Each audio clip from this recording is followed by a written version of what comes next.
You're listening to the Childfree Wealth Podcast. We're your hosts, Bri and Dr. J, certified financial planner. Here we discuss life and finances as it relates to being child-free. This podcast is for educational and entertainment purposes only. Please consult your advisor before implementing any ideas heard on this podcast. Hey, all you Childfree Wealth listeners or viewers or however you're getting this on the podcast, we are going back to the book club today. We are talking about the psychology of money. Now, in general, there's this rule that about 80% of your success with finance is behavioral.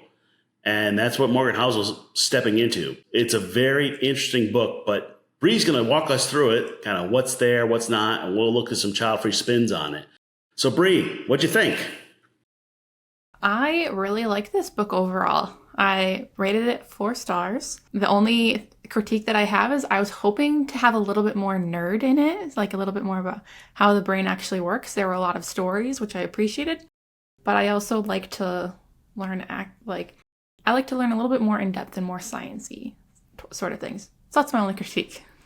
So the thing on behavioral stuff, so behavioral finance, my pick on it now, keep in mind, my PhD, much of the work is in cognitive psychology, so I'm a little bit of too nerdy on this. But they pretend like this psychology stuff is different just for finances, and I don't know that I agree with that. That's just the nature of it. And I think when people say, I want nerdy, be careful what you ask. When you get really nerdy, the ones I love, they have functional MRIs of the brain and how it works, which really isn't going to improve it. But it is fun. I do like the nerdy stuff. So if you want, I will hook you up with some more nerdy psychology stuff. All right, Bri, take us for a tour. What'd you learn? So I took 3 big takeaways. The first one was freedom and flexibility are the true unseen indicators of wealth. So with freedom and flexibility, we often talk about either quitting your job if you don't like it, or switching and cutting back work, or just living a life that you want. And we really prioritize focusing on your life first and your finances. Part of that is having established a financial situation that allows you to do it. Making sure you have an emergency fund, being out of debt, and then insurance is in place and estate planning is all done. So that way you can go and do the other things that you want. But that's not the sexy stuff that people see. People see flashy cars or the latest clothes or big homes. They don't see the accounts underneath that allow you to go and take time off of work or switch your job. Different things like that. And they also don't really see that an emergency fund allows me to have flexibility. There's a logic gap there. And I talk a lot about this with clients and say, if you get out of debt, that's no baby step 2. Get out of emergency fund, full emergency fund, that's no baby step 3. Then we go to steps 4, 5, 6, 7. We can actually live our life. But we have to have that foundation. And a lot of times people worry too much about the number, but not what they're going to get from it. So Bri, for you, what's the flexibility you get from your finances? I like the fact that I work 30 hours a week. It is enjoyable for me because I can see my friends and travel, go do different things. I like that today I'm going to be packing up after we record this podcast and I'm going on a weekend trip. And I have that ability to go do that or say yes to different things and be around different people and go out. And I don't have to, I do it within reason, but I can say yes a lot of the times to different things I'd like to do. And that comes because you have a foundation in the finance. And I think you can't measure, hey, I get to do a 3/4 of a work week, 30 hours. Bri and I have this discussion all the time. I'm good with her working 30 hours, but I'd love her to work 60. I don't have her work 60 because I understand it's important to her. Some of the things, for me, simple one, because I've got no debt, I've got money, I've got freedom and flexibility, I can afford to buy all the streaming services. It sounds stupid, but I like being able to go nope, that one sucks. I'm going to go to a different one this week and not have to cancel and restart. And I know it's not the best spending of my money, but I like having pretty much all the streaming services. It sounds weird, but that is freedom and flexibility. For others, it's jobs and whatever else. And yeah, we do those too. I think the child-free folks embrace the freedom and flexibility a bit earlier than parents anyway, by nature. But what Morgan's really trying to talk about is there are things that money gets you that you can't measure. And that's the hard part. Bri, what's it worth to you in money being able to work 30 hours a week instead of 40? I guess the lower income. That's a number, you're getting less, but how do we measure the benefit? That's really hard to... We often have this conversation. I think I'm more of an introvert. Dr. J thinks I'm more of an extrovert. And I think I'm maybe starting to agree with him because I've had a lot of people recently tell me like, oh, you're really outgoing. And I'm like, I don't think I am, but I love like going out and seeing friends and doing those different things. And just with the nature of things, I haven't really got to do that these past 2 weeks. And I'm like, man, like I really just miss my friends. Like I love going to trivia night. I love being able to be like, hey, let's go for a hike or let's go for a swim after work or do something. And just that connection and community is so important to me. Here's what I'm going to challenge you. And anyone listening to this, in the freedom and flexibility, I like to encourage you to put a number on the value of that flexibility. So for example, Bri could measure number of trivia nights, number of nights with friends, something, and push that as a goal. Because what happens is when people say, well, what's it worth to you? I don't know. No, you got to measure it. Because otherwise you're not going to know the value of it. And when people go, well, should I work more? Should I work? No, everything has a value. Now, reality check, by the way, for those people struggling with finance, I understand this sounds tone deaf. You know, if you're still paying for rent and ramen, that's hard. But we're talking about that next step. And how do you measure it? And one of my colleagues measures it by the number of days he gets to go hiking in the mountains. Awesome. I don't care what the measurement is. You need to put a number on it or something. Or like my wife and I have done this. She likes the gold stars, you know, the stickers. Like, okay, we'll use stars, stickers. I don't care. Something to measure what that freedom and flexibility is getting you, because otherwise money will push you. Does that make sense, Bri? Yeah, it makes sense. And I guess like when I think about it more, having the flexibility gets me the opportunity to like spend 2 nights out during the week with friends and then go do long workouts and just like take my time at the gym and like 3 to 5 days a week. I also have a challenge that coming up that I want to do is hike the entire national park. Like it won't be in a day, but I still want to do it. And it's a few hundred miles. Having the time to do all of those things is really important to me. And by the way, I'm trying to use a psychology trick here. If I can get Bri to measure hikes or timeout or whatever workouts, I'm using it as a substitute for monetary measures. Because what Bri just said is she's actually taking a pay cut. I'm just being transparent on this. Hey, I'm not going to talk about the actual numbers because Bri would kill me. But she's working 30 hours instead of 40. So she gets paid for 30 hours instead of 40. There's a value there. You have to have a measure to go, okay, I'm willing to give up 10 hours of work for my hiking. And that's kind of the way the brain is wired, is we need to see a math equation in most cases versus people be like, oh, you know what? Never mind. I'll just go work those extra hours. And they don't realize what they're giving up. Does that make sense, Bri?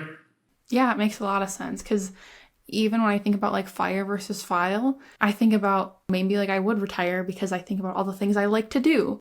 Before I took one of my exams, Dr. J was like, okay, the day before, you just go work out until you don't want to work out anymore. And so like I went and ran, and then I went and played tennis, and then I went to the pool, and I did all of these things. And I love being outside and just doing all of these activities so much. So I could fill my entire week with this because when I've like taken breaks, that's what I've done. And I have a fantastic time doing it. It's so fun.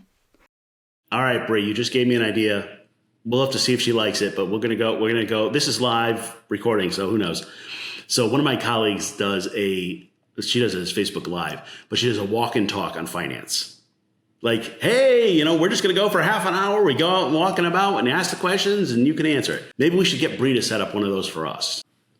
There's a lady in my neighborhood who does that. I'll see her walking all the time on her phone, and she's like talking to, well, I don't know who she's talking to, but she's always holding it out and talking. I don't know that I would do it because I don't have sidewalks in my neighborhood.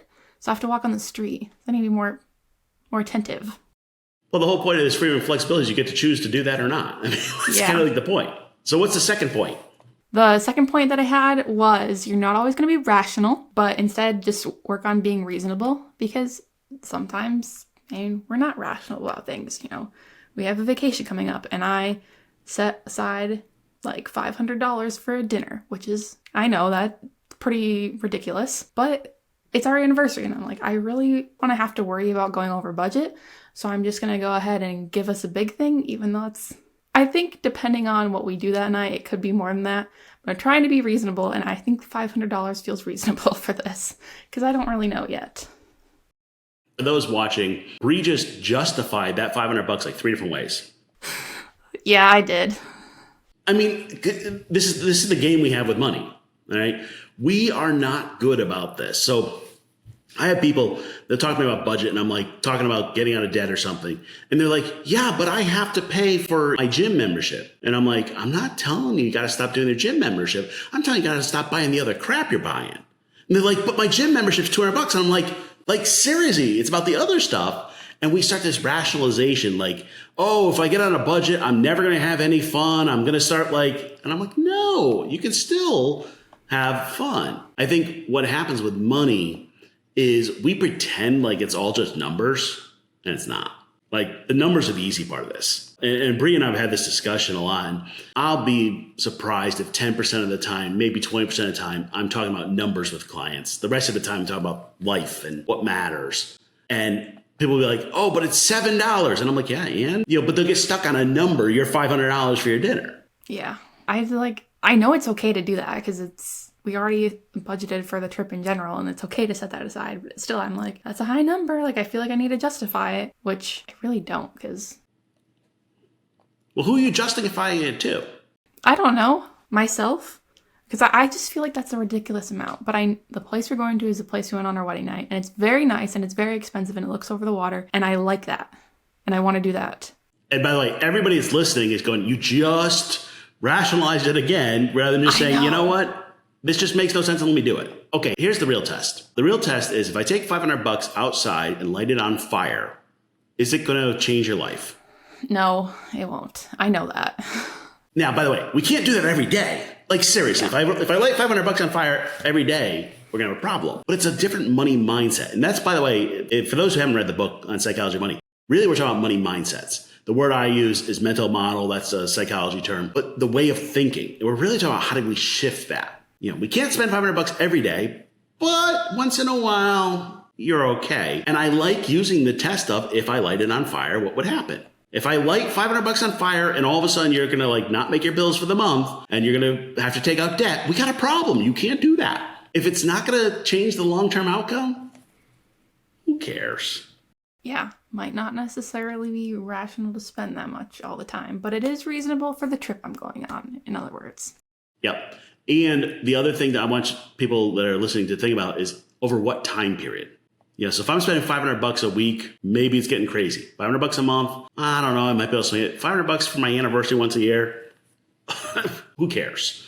And that's the reasonable part of this. But we also don't want to fall in the trap of justifying every single expense. One of my favorite tricks is I'll take somebody's entire amount they made for the year. I'll figure out what their musts and shoulds, what their actual budget is. And then the end result is their stuff budget, which is everything they spend on just whatever they've rationalized on the way by. And unfortunately, it's a giant number for most people. Bri, I have a feeling your stuff budget you're not spending $500 every day on random things. No, not at all. I don't have a very big stuff budget, now anyway. Who cares? It's your anniversary. Have fun. Now, the one caution, though, especially with trips and anniversaries, set a budget. I don't care what it is. Because, if you go on a trip, if you're like, well, I'm on a trip, so I might as well spend, I could just spend more money. And then all of a sudden it becomes a crazy number. Be aware that your mind's playing tricks. That's number 2. What was number 3? Know when enough is enough. It says in there that enough will never be too little. And I really explain that. I think it's easy to get caught up in the trap of comparison and always saying we need more and we need more and we need more. But at what point does more make us happy? What's your point? What's your magic number? My magic number is not so much spending. It's just being able to spend time with people. So if you were broke, but you could spend time with people, is that okay? Yeah, because I've been at the point where I didn't have a lot of extra money to spend on things because I could only spend what I had and I wasn't making a lot. But I got to spend time with people and I was having a great time. Enough is one of those hard ones. So they talk about the hedonic treadmill and you buy more, you make more, you make more, you buy more, you just get stuck on this cycle. And one of the challenges for child-free folks is we hit enough a lot earlier in life. This is because for Embracing File, we're trying to live early. We're trying to die with zero. There comes a point where you've got enough. And I will tell you, this is a struggle with clients where I'm like, okay, you're good. You got enough. Now what? And they're like, well, but how about I add more? And I'm like, to what? There's a point for child-free folks. that at some point, every dollar you're earning is going to your estate, which is not a priority for you. That enough point is really when I'm giving money away that I don't really care about, which at that point, if you're working and you want to, that's cool. If you don't, that's okay too. That enough thing, I think, is also influenced by everything in life. All the social media and comparison, and of course, lifestyle creep. I mean, how are you going to know, Bri, when you get enough? I like to do a certain number of trips every year. Like our current income, if we weren't paying off debt, I honestly think I would be okay. Because even now, I have a lot of my personal money left over every month. And I just put it aside for I have a friend coming to visit soon.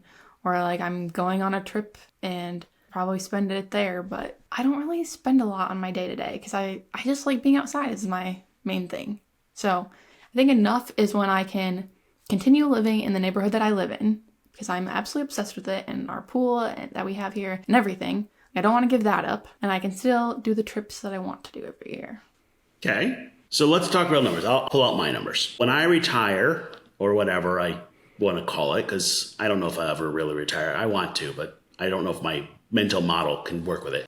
I'm not sure I can actually stop working. That's if I stop working for a weekend, by Monday, I'm ready to work again. But right now I'm working way too much and I'm not good at balance. I freely admit that. But here's my magics. I want to buy a boat, travel the world on the boat. Cool. So my number that allows me to do that is about $5 million net worth. There's a whole lot of math behind it. Cool. But I have a backup number. So the backup number is 10 million.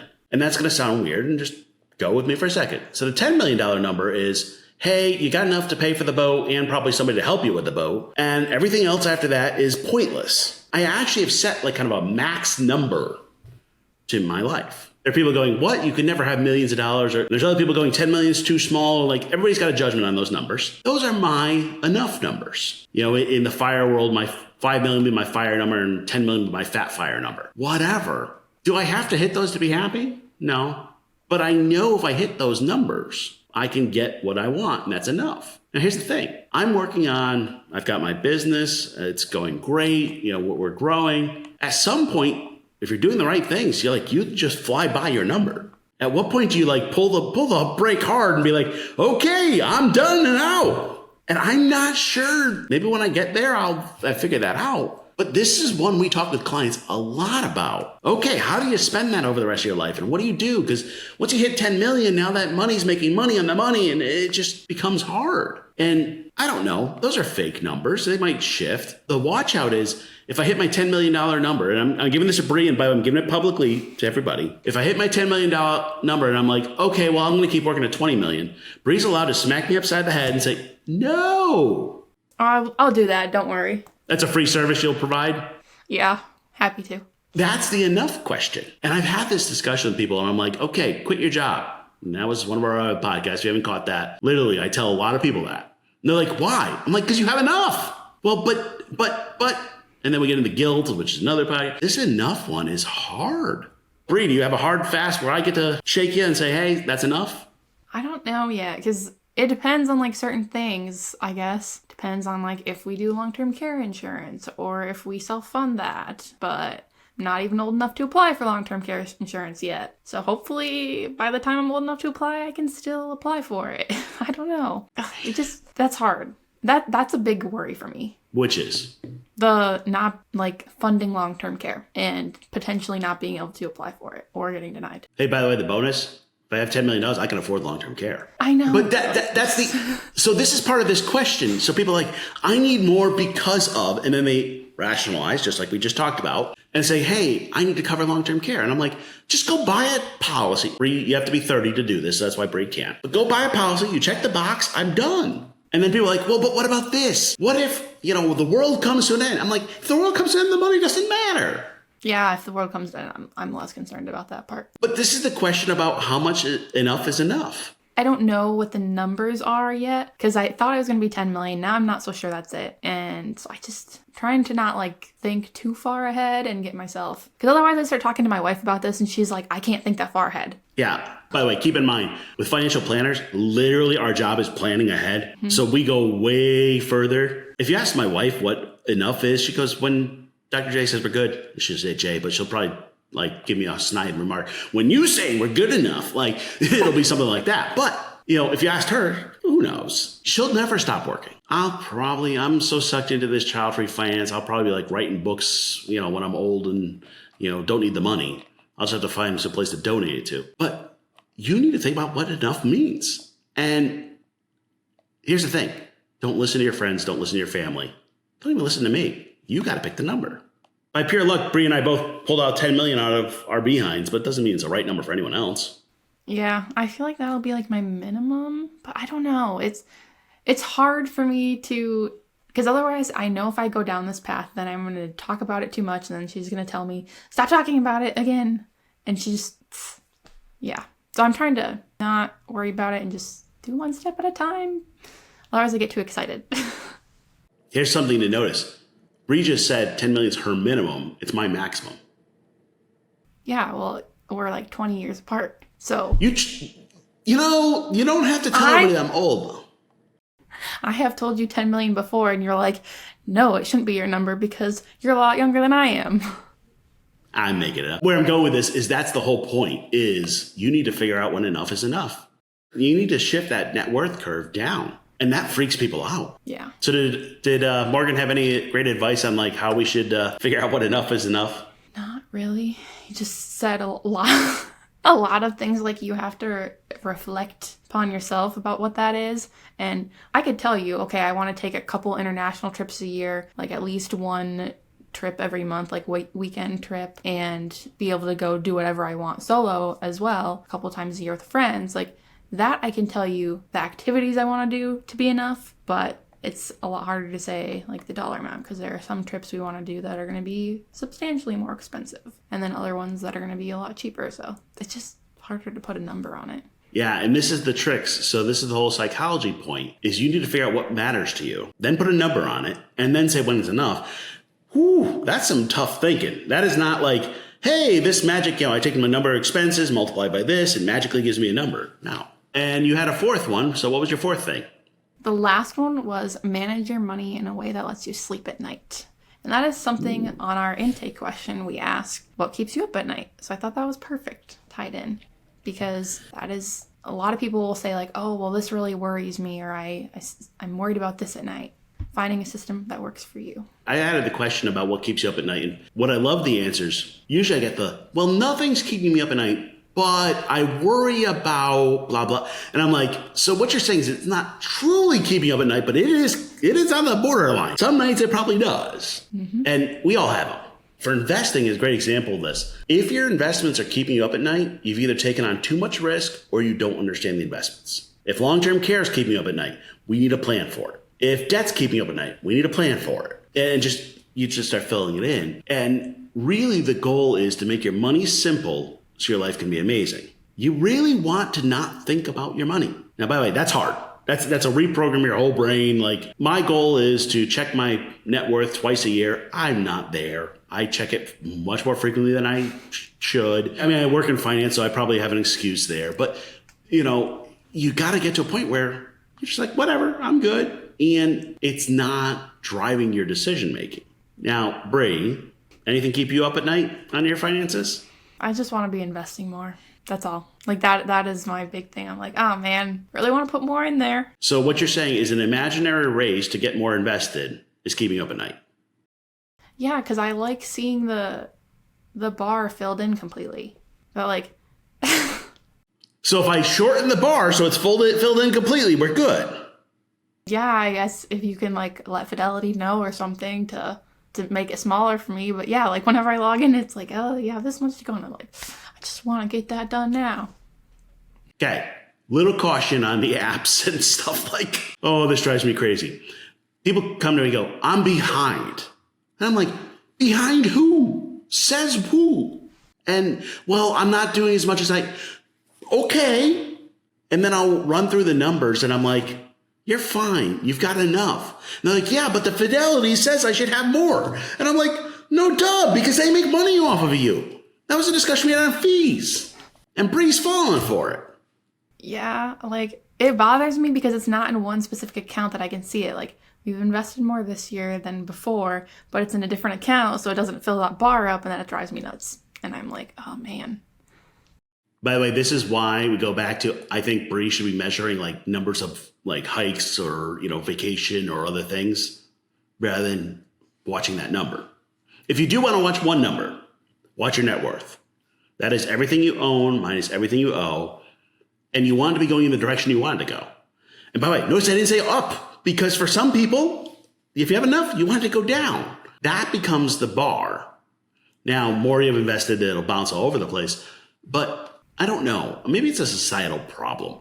It's like there's like some game that we have to win and, have collect the most toys and say, oh, who has the most toys wins or something, whatever. And you die with no toys. So who cares? And I'll freely admit, Bri, I'm with you. I have some of my own problems. I want certain things to go a certain way. And if they don't, I beat myself up and whatever. But we got to get to a point where we realize, you know what? It's okay to just be happy, enjoy our money, have fun, and not meet the score. Yes, you're right. You going to get there, Bri? Yes, I know. As long as it's harder being in this job because I'm like logging into accounts more often. And then so naturally I'm like, oh, might as well check my own too. And so normally before I wasn't like this, but now it's definitely become more of a problem. And I know like, I just like things to be at 100% and filled in. It's that whole like, I got paid by my parents. Like they'd give me $1 when I was in elementary school for every A I got on a spelling test. Like 100%. My grandmother gave me 5, so I got hooked up with the A's. Yeah, dang. Yeah, so I was like motivated by 100. Bri and I have been having discussions, and she's taken on some clients now, working through the process.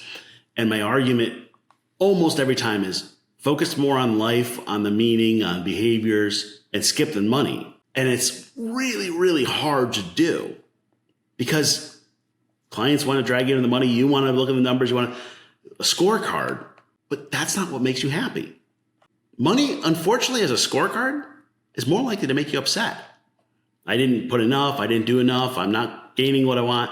Right now we're recording this month, the stock market's down. So my investments are down. I'm having a bet.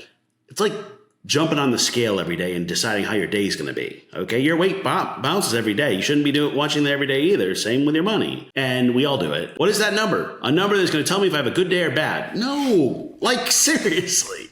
All right, Bri. So should everybody read the book? Yes, I would definitely suggest reading this book for everybody. A good insight on how your brain works when it comes to money. All right. Next up on the book list. So here's what we're going to do. We're going to add to this a vote for the next book, but we have to, we record in advance. So you can actually weigh in, say, hey, I'd love you to review this book or that book, put it in the comments. But what Bri and I are going to do for the next book is Essential Retirement Planning for Solo Agers. Sarah Geber did the book 2018, talks about life and some of the structures. This is for the soloists. Read along with us. We will pick that one up in a month. That's all for this week's episode of Childfree Wealth Podcast. Be sure to follow Childfree Wealth on social media, email us at podcast@childfreewealth.com, or visit our website, www.childfreewealth.com.